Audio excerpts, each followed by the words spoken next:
Aujourd'hui, je te parle de mon sport préféré pour perdre du gras. Ça va étonner certaines personnes. La suite après l'intro.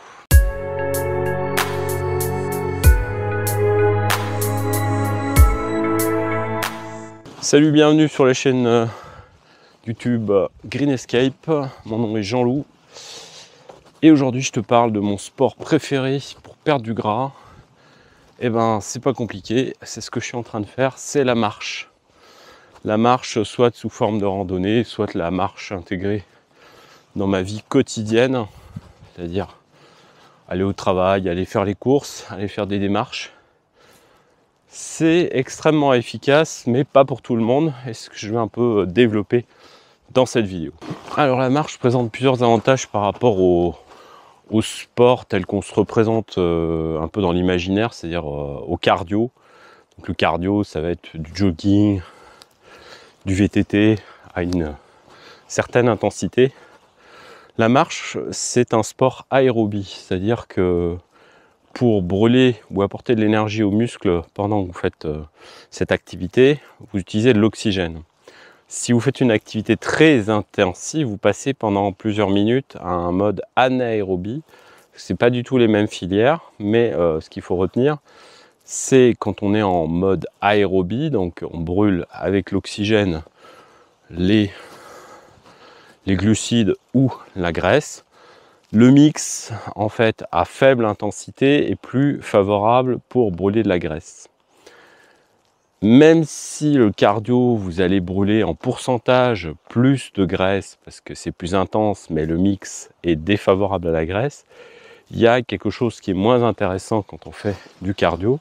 C'est-à-dire que pendant l'effort, vous allez effectivement brûler quantitativement probablement plus de graisse, mais vous avez aussi le contre-coup, c'est que vous allez, avec le stress qui est généré, augmenter votre cortisol. Qui dit cortisol dit insuline. L'insuline qui monte, ça bloque le déstockage des graisses. Et vous avez aussi probablement une tendance à compenser en calories cet effort par la suite dans les repas qui vont suivre. Et donc vous risquez en fait de perdre le bénéfice de cet effort physique. Avec la marche, il n'y a pas ce problème-là. La marche pratiquée en randonnée ou la marche dans la vie de tous les jours, parce qu'il n'y a pas le même stress qui est porté sur l'organisme. Et du coup, vous avez l'occasion de vraiment taper dans un mix favorable par rapport au gras.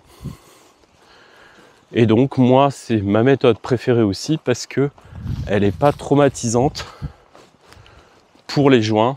C'est-à-dire que comparé au jogging, vous n'allez pas taper le sol si fort, donc vous n'abîmerez pas les articulations, le genou, les pieds, etc. C'est beaucoup plus doux pour les joints et ça permet de faire un sport qui est relativement accessible à tous, qu'on peut faire seul ou en groupe, à adapter. Peut-être plus facile aussi à adapter en groupe. Que si vous courez en groupe et qu'il y a des gens qui sont à un niveau beaucoup supérieur ou plus rapide, vous avez du mal à y avoir la cohésion dans le groupe, puisqu'il y a des gens qui vont être obligés de ralentir, d'autres qui vont forcer leur rythme.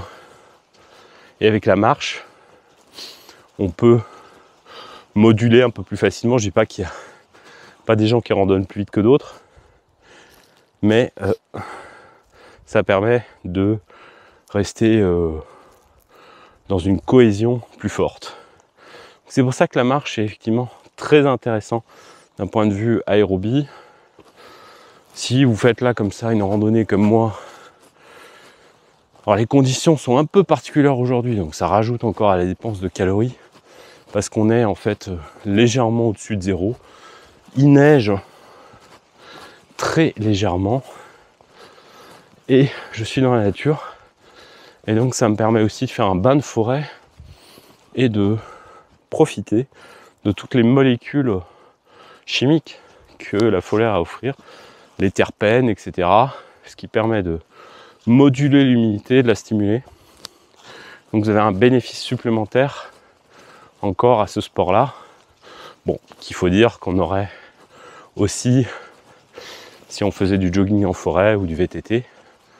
Voilà. Mais le sport était à ce moment-là beaucoup plus intense. Dans le mix énergétique, vous brûlez les graisses différemment. Alors comment je m'y prends moi à l'heure actuelle? Bon, ce que j'essaie de faire, c'est de faire 3 fois 10 000 pas au minimum en semaine. Alors je sais que c'est pas à la portée de tout le monde, il faut avoir le temps. Pour moi 10 000 pas c'est à peu près, par rapport à ma taille, c'est à peu près 8 km. Bon, j'habite très proche d'endroits de randonnée, donc il me faut peu de temps pour rejoindre un lieu de randonnée. Et donc effectivement c'est quelque chose que je peux me permettre. Je mesure le nombre de pas avec une simple montre connectée. Alors moi j'ai une vieille Garmin 3 Vivo Active, je vous mettrai le lien si ça vous intéresse, mais c'est pas un modèle récent. Ça me sert juste à référencer mon nombre de pas. Ou alors je regarde le nombre de kilomètres avec une application qui suit mon tracé. Et donc rien que ça, en semaine, 3 fois 10 000 pas, permet de perdre une graisse. Cette graisse, en fait, je vois visiblement qu'elle baisse puisque ça fait plusieurs mois que je pratique cette méthode et avec une balance impédance métrique, c'est-à-dire que c'est une balance qui, avec un petit courant, un faible courant électrique, estime votre niveau de graisse.